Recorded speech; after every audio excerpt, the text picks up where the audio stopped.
శ్రీకాళహస్తీశ్వర శతకము. వాణీవల్లభ దుర్లభంబగు భవద్వారంబునన్నిల్చి నిర్వాణశ్రీ చెరపట్టచూచిన విచారద్రోహమో నిత్య కళ్యాణ క్రీడల బాసి దుర్దశలపాలై రాజలోకాధమ శ్రేణీ ద్వారము దూరజేసిదిపుడో శ్రీకాళహస్తీశ్వర.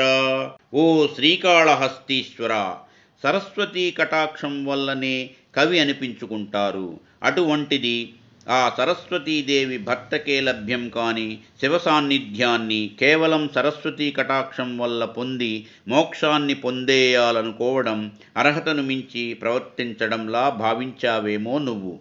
అలా కాకపోతే ఓ ఈశ్వర, శుభకర్మలు చేయడం మాని అధమాధములైన ఈ రాజుల గుమ్మాల్లో కవిత్వం చెబుతూ తిరిగే దుర్దశను నాకు కలిగిస్తావా?